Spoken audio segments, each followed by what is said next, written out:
Hi, I'm Dr. Vonda Wright, and this is Hot for Your Health. Join us for conversations on the bleeding edge of science, health, and culture as we bring you tech innovators, thought leaders, and the movers and shakers who are transforming science fiction into your new health reality.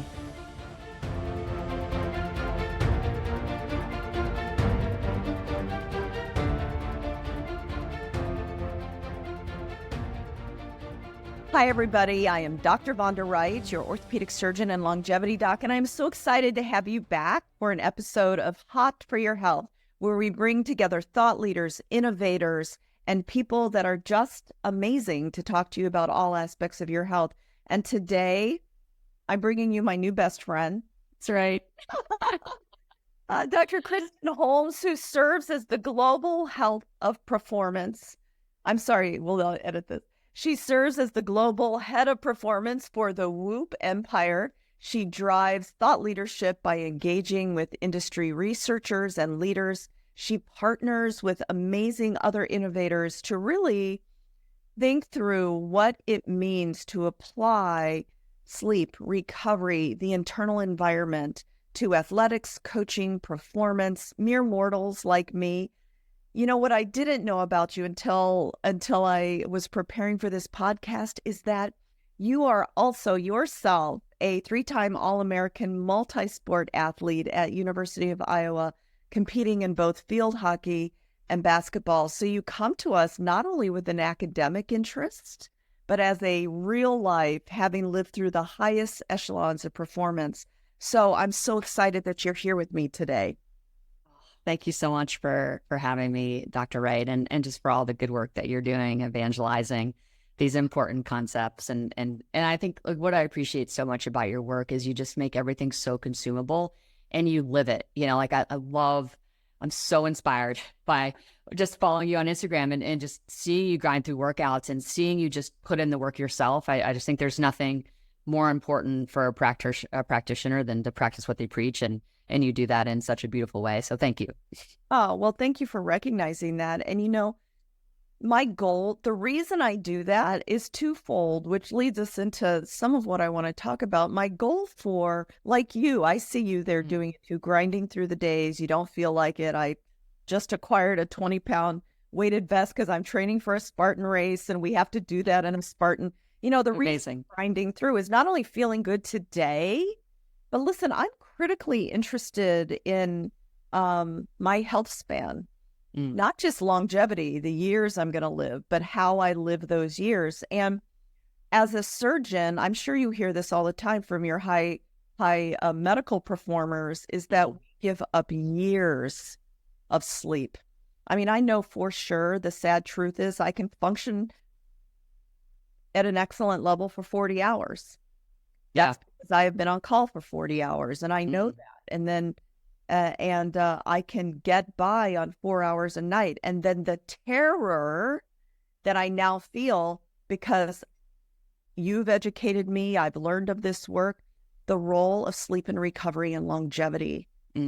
So help unpack some of that, the internal environment, all the things you talk about, and as it applies to not only feeling good today and tomorrow morning, but for my future.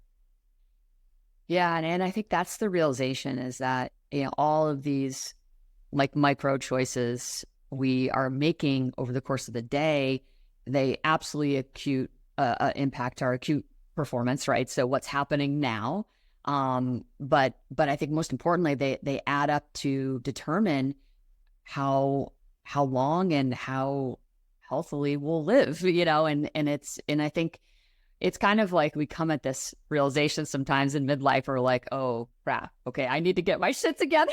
That's right. You know, and I think, and that's where, you know, I talk to a lot of younger athletes where I try to say, listen, like, you know, if you think like you're a 50-year-old, right? And you can kind of see the actual proverbial light at the end of the tunnel, right? And you know, think about your choices now in that, with that level of vigilance and urgency, and you will extend your career as a professional athlete. You will extend, you know, your ability to compete and earn money. And So, I talk to folks at both ends of the spectrum, but I think at a foundational level, if we could all just ramp up our vigilance and our urgency around some of these micro choices that we know ladder up to health span, we'll put ourselves obviously in a much better position to handle the inevitable blows, right, that life is going to throw at us, whether that's in relationships or whether that's, just a health issue. I mean, you'll pay down that risk of injury and illness if we're just thinking clearly about these behaviors that we know move the needle the most, right? And the thesis here is, how do we actually create an adaptive internal environment? I mean, that is the project, right? Is how do we actually create an environment that will enable a level of physical, mental, and emotional resilience so we can move around in the world in the most functional way possible, right? And function has a spectrum, right? We can operate at a lower level of functioning and get by in society, right? Or we can really optimize and function at a super high level. And what is, I think, very empowering about this whole conversation is that we have a choice in where we fall in this spectrum. And that is this beautiful opportunity of just starting to really start to take control over the trajectory of our health. And that is understanding, how do we actually apply our effort? Understanding at a baseline, the systems that actually work together to orchestrate metabolic and behavioral adaptations to stress is kind of at a foundational level where you need to start, right? Mm-hmm. So we can kind of talk about some of those mechanisms because really it is about stress and adapting to stress in a functional way. And again, that's going to be contingent on that internal environment.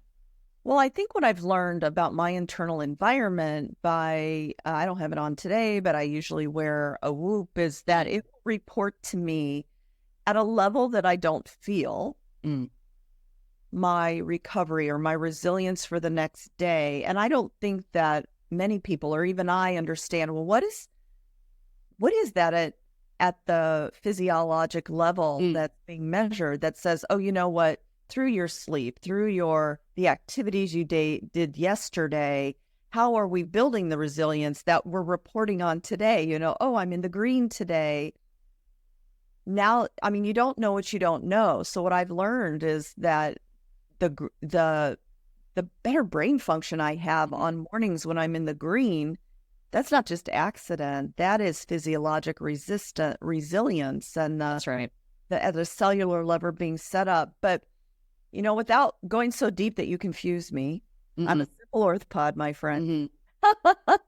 Not tell us about connecting our behaviors to the resilience at a cellular level, and then that translates to an environment of resilience is the best word. I think so, yeah. Resilience is the best word for that. So we want to try to avoid chronic activation, right? When our stress systems, so the HPA axis, the hypothalamic pituitary adrenal axis, right? HPA axis, our autonomic nervous system, immune system. When these systems are chronically activated, they lead to a dysregulation of multiple physiological and behavioral systems, right? And that when we're chronically activated, it leads to this maladaptation that essentially makes us vulnerable for illness and the development of chronic diseases. So if we are chronically activated, right, without this reprieve of the necessary amount of sleep and recovery, exercise is also an amazing buffer, right? That we can talk about. This, it buffers against these kind of stress-related diseases. If we're not paying attention to that, we can potentially kind of fall into this bucket of chronic activation. And that's really what, we're able to measure on the Whoop platform with a marker called heart rate variability, right? Which is an excellent indicator of how you're responding and adapting to life's load, right? So all of the stress that you're taking on in your life, HRV is just a really good indicator of how you're adapting to that load. So it's an awesome proxy for kind of these stress systems, and give us a good indication of how we're coping. Well, you know what's interesting about heart rate variability, and something that I watch, is even if I think that I have done good recovery, or, maybe I'm pretty consistent with the various workouts I do, which is a buffer, as you say, Yeah. or chronically being activated.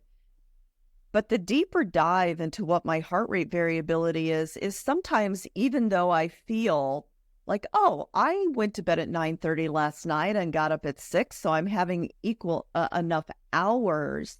Mm. That is not the whole story, because some days I think I've had enough recovery, but my heart rate variability is still much lower, because you want more variability for people. Yeah. That's right. Higher variability is it means that your heart is responsive to the demands of both branches of the autonomic nervous system. Correct. Yeah. And so what I find is, even though I might think one of my buffers is good, my heart rate variability is still much lower, and I'm much less recovered than I think I am, because I'm not taking into account things like, maybe I didn't eat very well the day before. Maybe I was actually in surgery all day, which I know from watching my own glucose, which I'm a data kind of addicted to my own data. I know that my glucose responds much differently when I'm in the OR all day than when I'm just at my desk all day or something. So what's interesting to me about what you've said about the buffers is, it's not one story. It's not what you're saying. It's not just my sleep and recovery. It's all the autonomic stimulation or from the day before that contributes to internal variability. That's right. Yeah. I make that up. Yeah, no, that's, I think, the right way to think about it. And I understanding that we don't have a lot of time, I really want to help your users, your kind of listeners understand how to actually apply, what is the taxonomy, right? If we want to try to create this adaptive internal environment, and that is be able to respond and adapt to life stress in a functional way, right? Which is really what we're kind of after here. What are the things that we need to do? Obviously, you talk a lot about exercise, right? Like that is a massive buffer, and that, exercise is going to, basically blunt the stress reactivity, right? The stress reactivity, when we don't have a reprieve from the stress, that is, we're not building in appropriate levels of recovery, that is when stress becomes non-functional, right? And if it's we want to think about, okay, how do we actually rest and restore, right? If we know that is the key, like this interplay between activity and stress, right? Mental, physical, emotional activity, and that we need to have the requisite amount of rest. So one of the behaviors that has bubbled up in all of our research, and there's excellent external literature, so other principal investigators who are doing this kind of work have found, is always confirmed. Yeah, we have found that sleep-wake regularity is a stronger predictor of mortality risk than sleep duration. I think to your kind of original point that you can spend time in bed, but is that sleep quality, right? That's one thing. And one of the behaviors that drives sleep quality is the degree to which you stabilize when you go to bed and when you wake up. So if folks want to start anywhere, if they're interested, again, our thesis is that we're trying to create this adaptive internal environment, and pay down and get, stress working for them. Sleep-wake variability is really one of the places to start. It doesn't mean that sleep duration doesn't matter, but when we're thinking about, just in the study it was published last year, Winfred et al. in Sleep. It was a beautiful study. And what I loved about it is, 61,000 folks from UK Biobank, 10 million hours of accelerometry data. They looked at, all of like the sleep behaviors, and basically saw that more stable sleep-wake time had 30% lower risk of mortality of all causes, and Wow. all causes, and 35% lower risk of cardiometabolic mortality, right? So it doesn't mean that sleep duration doesn't matter, but sleep regularity, again, the stable onset and offset, produced larger minimum risk estimates. So this is the waking or the going to sleep that's more important. Do we know? Yeah. So this actually, my team is doing a lot of this research, and I think we'll be able to say quite definitively within the next year what maybe matters most, or if both seem to matter. I think both matters. We have less control of when we fall asleep, right? Because, and we could talk about how to actually think about daytime behaviors so we can fall asleep and stay asleep, right? There are things that, and it's not a matter of just when you hit your pillow that's going to determine when you fall asleep and how restful your sleep is, right? A lot of that is actually our daytime behaviors. You've alluded to some of them. Did we exercise? Did we, what is our, content and quality of our food? What is the timing of our food, which is absolutely essential? What is our light behavior, right? A lot of these things are kind of related to our circadian rhythms. And that really impact kind of our sleep architecture. And sleep doesn't have a circadian rhythm. It's an output of the circadian clock. So we can imagine that all of these circadian behaviors are really going to impact how we sleep. So at the top of the list, again, is really stabilizing sleep-wake time. And that will, and in terms of onset offset, if you're trying to get into a regular sleep cycle, the best thing you can do is wake up at the same time. Figure out when is it that you want to wake up. Yes. Wake up, and within 20 minutes of waking up, get as much natural and artificial light as possible to basically tell your system that it's time to wake up and go. And then about 14 hours later, you're going to feel sleepy, right? When we don't get that bolus of light within 20 minutes, our clocks are pretty confused. And so when we release melatonin, ends up being way more variable. So actually trying to adopt this sleep-wake kind of stability becomes more difficult because we didn't tell our body when it is that it actually needs to produce melatonin, right? It doesn't. So cortisol and melatonin are kind of the bookends of the day. You need bright light, right, to get the cortisol flowing, which is good, right? That's going to get us up and going and allow us to perform and do all the things that we need to do across the day and think and et cetera. And then melatonin is what's going to help us fall asleep, make us sleepy, and that needs darkness in order to be released. And then, so I've also, as I've explored this topic, and so we wake with a set amount of adenosine, and then during the day we use it, and that's right. And as we use it, that's when at night we start feeling the tired behaviors. So it's almost like you need to start it. That's right. Turn over the hourglass, start your adenosine, and then be ready when it wears out. That's right. That's right. And other daytime behaviors to go to bed. Right. So you make a great point about adenosine. That's going to build our sleep pressure. And what folks do, though, so you want to, how do you know if you're getting enough sleep? If you were not to have any caffeine, right? Do you feel alert and focused, throughout the day? If the answer is no, that means you're probably not getting sufficient sleep. And probably not consistent enough sleep. So that's a great way of just like determining, all right, am I actually getting enough sleep? That would be the way to think about that.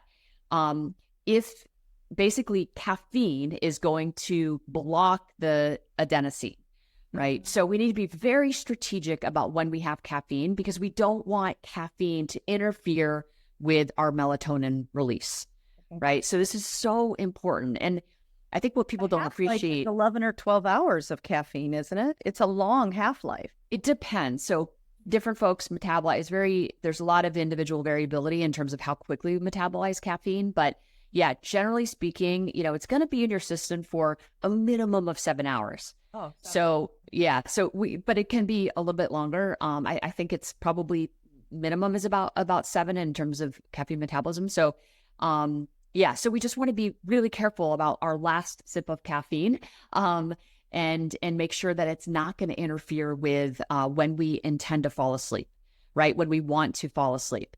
And it's again, I think we really need, when we think about this internal environment, we want to protect our endogenous melatonin, right? So we produce melatonin naturally, our body is going to produce it, and we want to make sure that is robust and as possible, because circulating melatonin is not just about helping us fall asleep, but it actually protects our brain as well.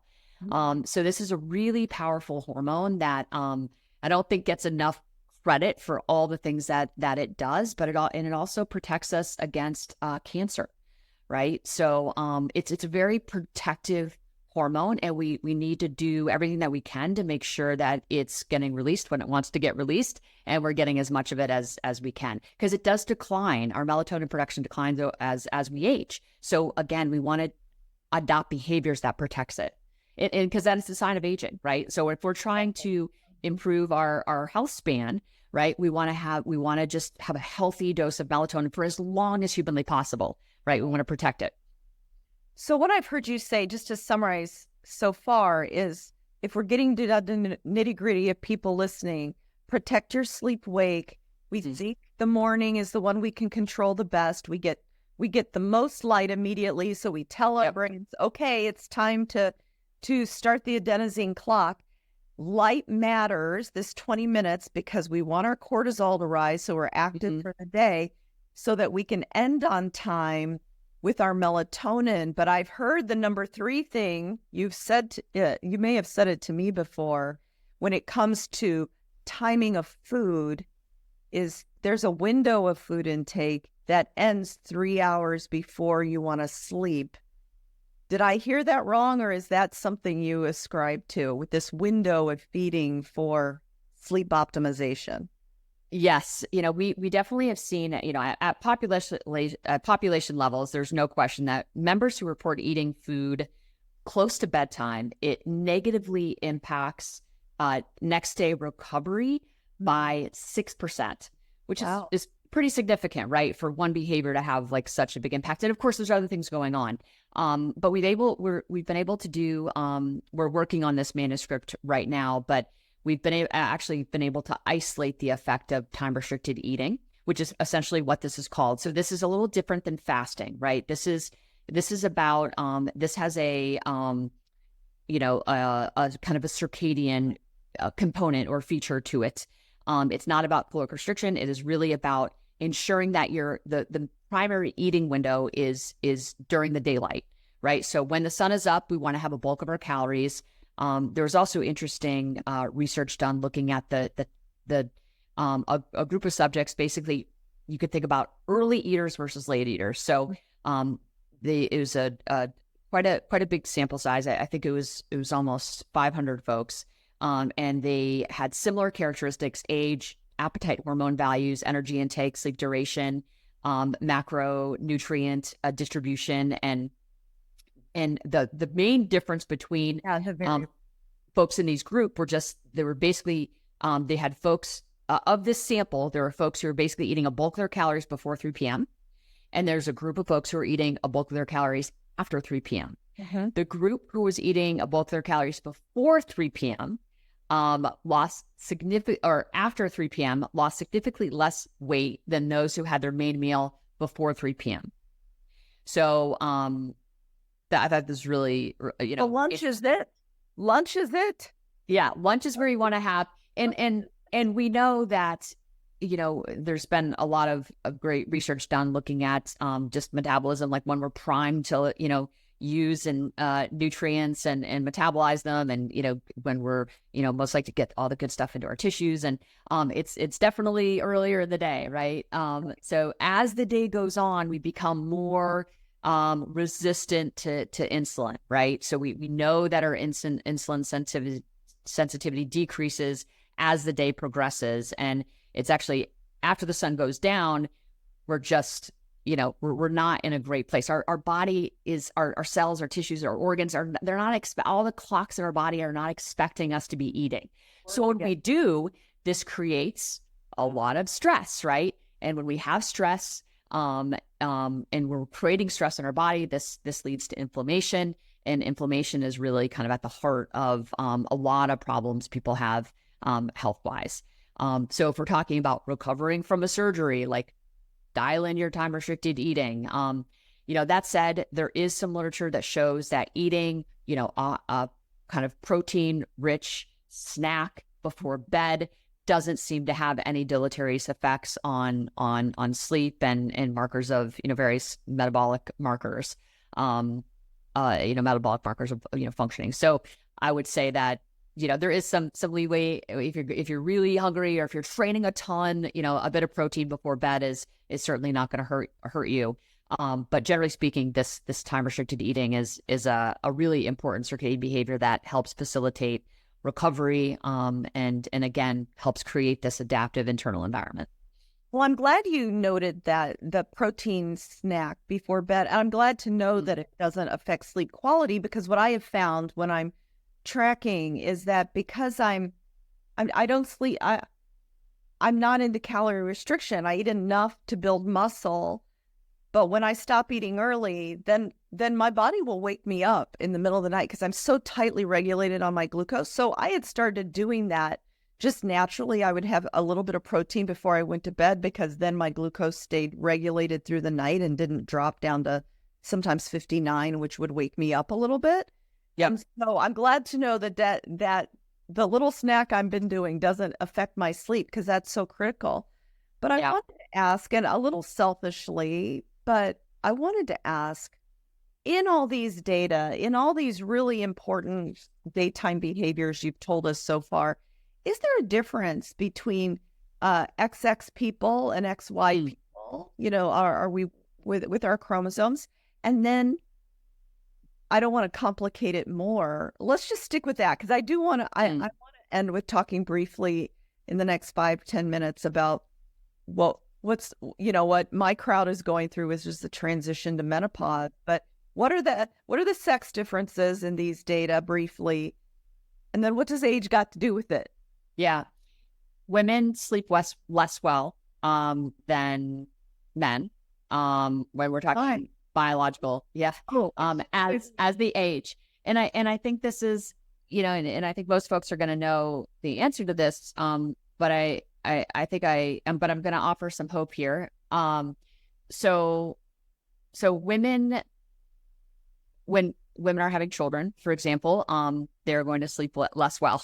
And having children will temporarily age you, right? So, and this is a lot.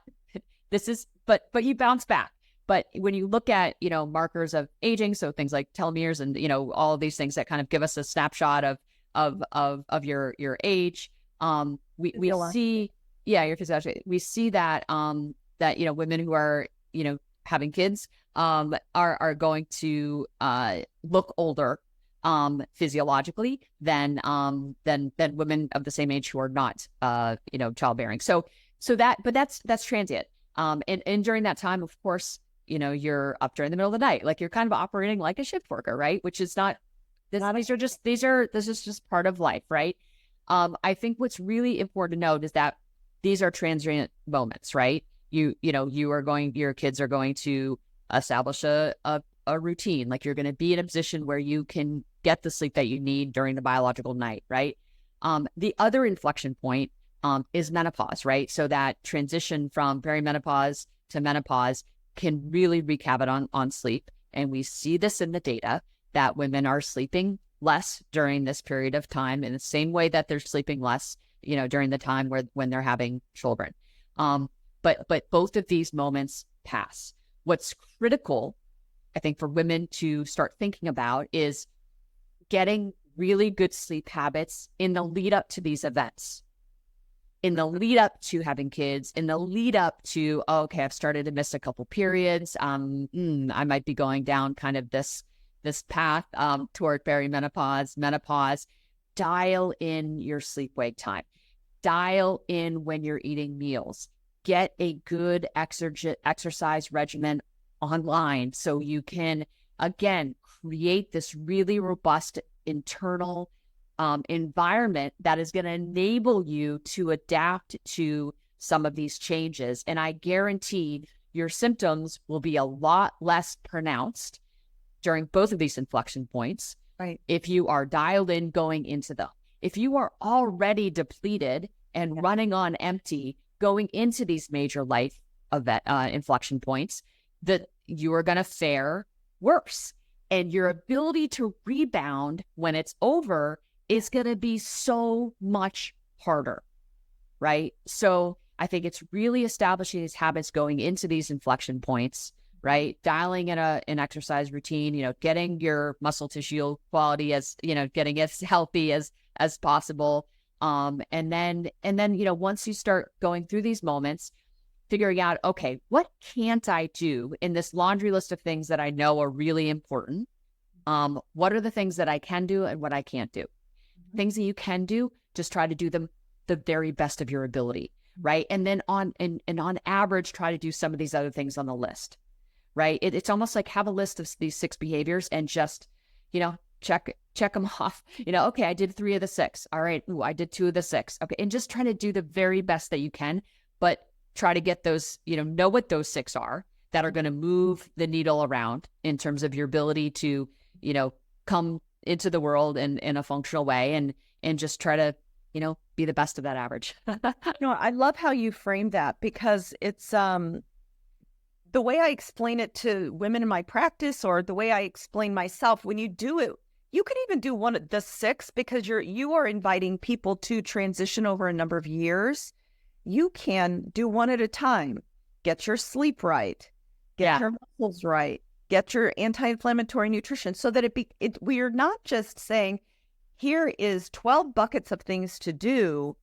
You do one at a time, and it becomes a lifestyle, and it's not burdensome. That's right. In my own clinical practice, I love that you've confirmed this. I just had a woman I operated on Wednesday. She's 41. And the conversation today was only briefly about the surgery we did. But I said, okay, you're 41. You still have your estrogen. Now is the time we are going to get you through therapy. And then when we're done, we're going to start working on your muscle. And just helping women prepare for the inevitable, which doesn't have to be so disastrous as it is for people. And just in giving people the agency, which is what you've just done. You're like, pick the 6. Yeah.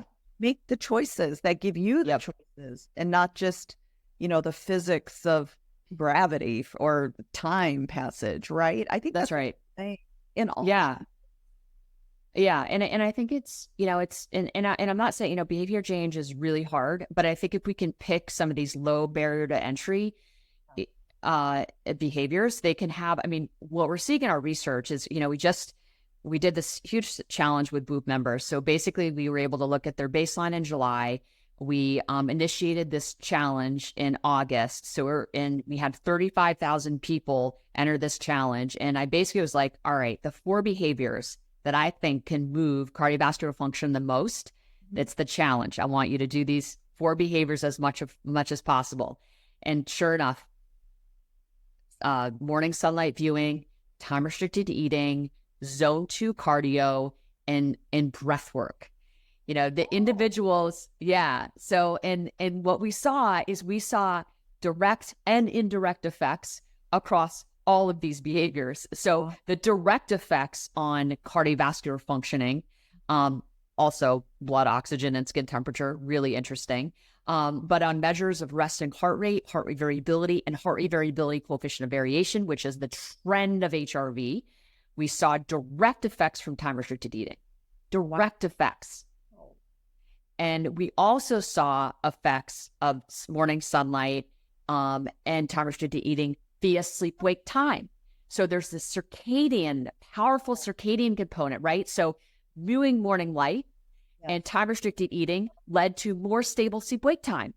Okay? So they're circular. They work on each other. Right. And these 2 behaviors are democratically available. They're freaking free, right? And no equipment needed. Yeah, there's no equipment needed, right? And everyone can do it. And I will tell you that you do these 2 things, you will get from a time-restricted eating, and there's good literature to support this, you can reverse a pre-diabetic state in about a month just by consolidating, not even changing what you're eating, but just consolidating your calories during the daylight. Yeah. That's it. It will get you like half the way there, right? So for women who are trying to want to know where to start, for any human who wants to know where to start, get your morning sunlight. Okay. And then I would say, watch the sunset. That's the other important kind of circadian timing, right? To viewing morning sun, the evening sunlight is going to, again, tell our system that's time to wind down, get that melatonin production starting to kind of make its way. And then obviously lots of darkness, once the sun goes down, really dim the lights and create a nice soothing environment in your home. But just those two behaviors are going to go a long way to kind of helping you get the sleep that you need, because we know that in order to have the capacity to exercise and move the next day, you need to get a restful night's sleep, right? And it's like these behaviors during the day related to the circadian rhythms are what's going to enable us to have this restful sleep that is going to allow us the energy to move more, right? And when we move more, we're in a, we're going to get healthier, right? So yeah, that's the place to start. Well, I am as excited. I mean, you got really excited there, and I'm excited because I think so many times people come to me wanting to skip this simple optimization behaviors. They want to biohack their way to health span and longevity. And I every time I reel them back and I say, we're going to optimize health. Then we'll think about performance at a performance level. And then maybe we'll biohack some longevity. Yeah. But people think it's hard, but you've just given us two very easy ways to totally control one of the most important parts of our health. Yep. All cause morbidity and cardiovascular health, right? Yeah. And let me give you a third one, breath work, which was also in our study. And we saw breath work, same sort of thing, direct effects on cardiovascular function. And we know that, breath work is going to reduce anxiety, right? And so folks who are doing breath work throughout the day, it also is probably going to help you fall asleep and stay asleep better, right? If you're reducing anxiety and worry during the day by kind of breaking up these moments of stress with mini moments of, deactivation, which is what breath work helps facilitate, it's gonna help you fall asleep and stay asleep, right? So we're kind of seeing this really beautiful relationship between and again, breath work via sleep consistency. We also saw breath work impact sleep duration. Less so, but people are spending a little bit more time in bed, right?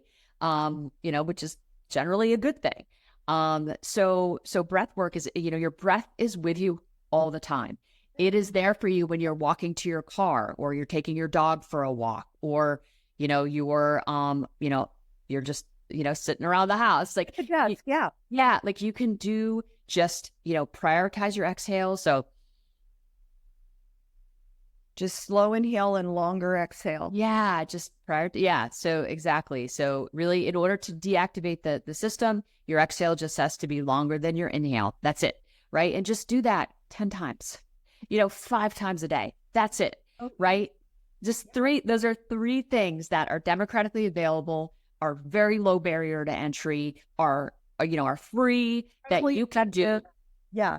Right. And to your point, it's about this stuff. What I'm talking about is non-negotiable and foundational, right? Yeah. So let's not talk about, deadlifting 300 pounds until we're doing this like fundamental stuff, right? Yeah. Like, let's get the foundation. So because frankly, we're just going to end up layering shit on top of shit, right? That's right. Just because you can lift, you deadlift 300 pounds does not mean you're going to live longer, right? There is not a correlation. Not a relation. So, but we know that getting lots of natural light, right? And getting outside and managing our stress. I mean, these are things that are going to help us sleep better, which is going to enable us to come to the world with more energy, is going to increase just our movement in general, which is just honestly half the battle. This is the most hopeful, most simple, and yet so profound conversation. And I should, if people are listening and walking away, they do feel lighter. They're like, oh my God, I can totally contribute to my own health. And you can do this. You can do it. You can do these things. Yes. I'm so thankful for you. I'm thankful for your vast knowledge and just your capacity for taking really complex science and making it so applicable to our lives. Because as clinicians, that's what we're here for. So thank you for all your time today. I'm so thankful for your research. And I can't wait to talk to you again. Oh, this has been such a pleasure. Thank you for the platform. It means so much. Thank you. I'm Dr. Vonda Wright. See you next week.